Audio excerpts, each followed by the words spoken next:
pode fazer no nosso cotidiano.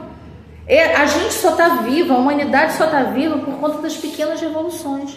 Se a gente for pensar nas grandes revoluções, você conseguiu, Lucas? Mandou pra gente? Tá, já eu vou pedir para vocês lerem.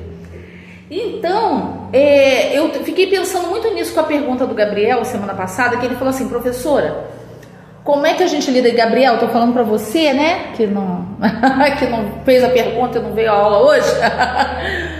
O Gabriel falou assim: professora, isso é bacana, legal, eu entendo tudo isso, mas como é que a gente lida com a questão do tempo? E eu entendi que o tempo que ele estava falando é o tempo da sala de aula, é o tempo da escolarização. E aí, eu quero fazer uma provocação para vocês pensarem. Deixa eu apagar. Como é que a gente lida com a questão do tempo, se o tempo pode ser um instrumento de epistemicídio? E como que o tempo justifica a nossa seleção de conteúdos? Quando eu estou falando de seleção de conteúdos, eu estou falando daquilo que a gente vê na didática, que a gente vê no ensino 1, aqui na biologia, que assim, a gente sabe que tem uma determinada série de conteúdos e que a gente tem que dar aqueles conteúdos, né? Vai ter alguma política curricular que vai apontar isso pra gente. BNCC, o livro didático, a política do município, os documentos da escola privada no qual a gente trabalha. Alguém vai direcionar pra gente que conteúdos nós temos que dar, né? O que eu estou falando de seleção de conteúdos é isso, né? Então a gente, por exemplo, sabe que no sexto ano, lá ia eu velha falar quinta série, no sexto ano a gente tem uma determinada lista de conteúdos que a gente tem que trabalhar, no sétimo, no oitavo, no nono. No ensino médio a gente tem uma determinada lista de conteúdos, no caso da biologia, né? Tem lá, primeiro ano, citologia, embriologia, histologia e embriologia. Né, segundo ano, seres vivos, terceiro ano, ecologia, era assim, né? Agora está tendo uma mudança, mas até pouco tempo a gente não fazia isso. Genética, evolução e ecologia. Como é que esses conteúdos selecionados, como é que o tempo é um instrumento de seleção de conteúdo? Queria que vocês refletissem sobre isso. A gente tem muita coisa para fazer e nenhum tempo. Né? A maioria, se a gente pensar no estado, 2 tempos de 50 minutos para dar aula de biologia, 3 tempos, se não me engano, ainda de ciências. E como é que eu falo aquilo tudo? Qual a estratégia? Depende do ponto de vista. Então, mas qual é a estratégia? Qual é o ponto de vista? Fala para mim, Lucas. Qual é a estratégia? Bom, eu acho que depende do ponto de vista, porque se for parar para olhar na ótica do Estado, ele só vai querer que o aluno absorva o conteúdo para fazer a prova de qualificação para entrar na faculdade, por exemplo. Sim. Então, eu acredito que eu só vejo dessa forma, porque o professor está para servir o Estado, infelizmente. Sim. Então, o tempo ele é um instrumento de pressão que a gente sofre até para a gente, com esses conteúdos que nós não selecionamos, aligeirarmos a exposição, o trabalho com esses conteúdos.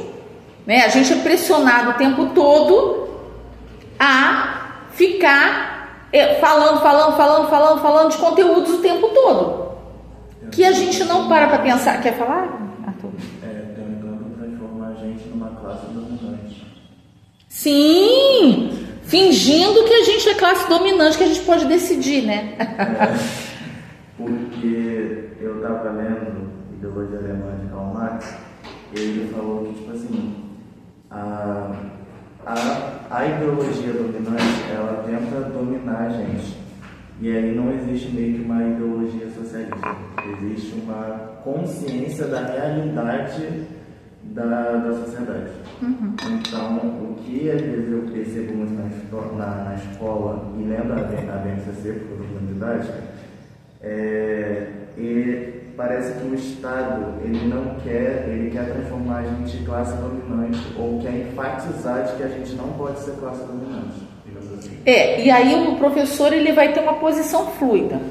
Hoje a maioria dos licenciandos vem das classes populares, média baixa e classe popular, né? Todos nós aqui viemos de uma classe média ou classe popular. Porque a licenciatura, ela foi sendo moldada para isso. E aí, quando a gente se investe do saber acadêmico, a gente esquece de onde a gente veio. Certamente vocês já escutaram a famosa frase de Paulo Freire, que é: o sonho de toda oprimida é se transformar em opressor.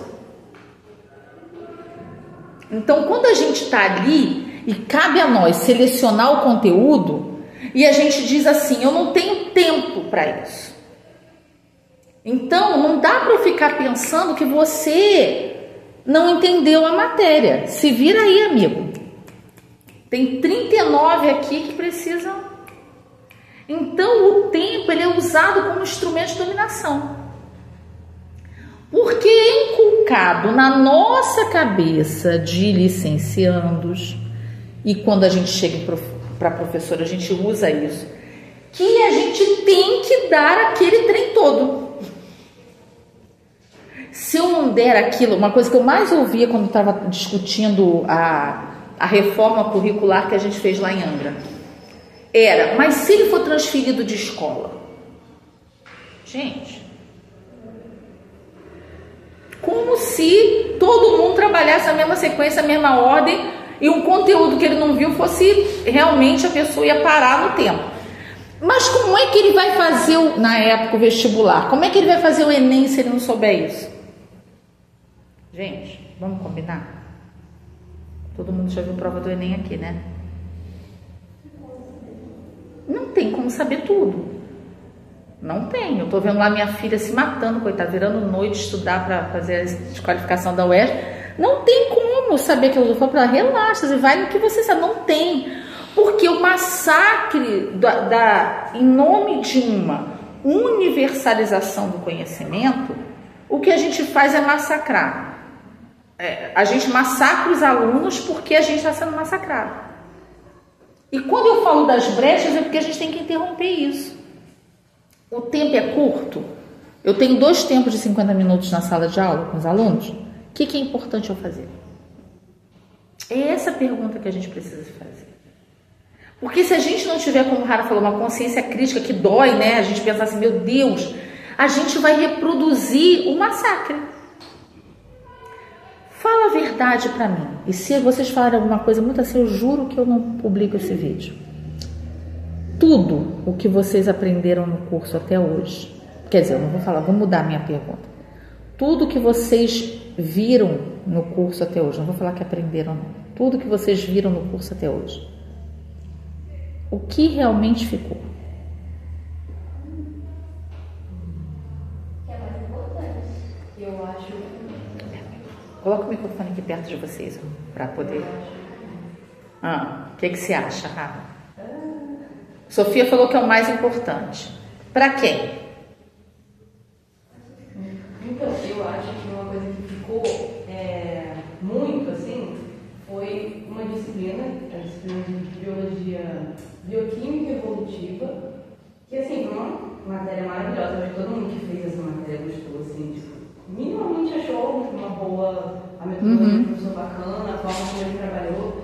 E assim, mas o curioso é que assim, as coisas muito específicas, tipo o surgimento dos aminoácidos, o surgimento dos ácidos graxos, essas coisas super específicas, elas não ficam assim da forma, assim, a narrativa direitinho, assim, com todos os elementos. Mas ficou muito essa ideia de uma história, de um cenário bem definido e da gente se relacionar com aquilo, a forma como era cobrado também era muito especial.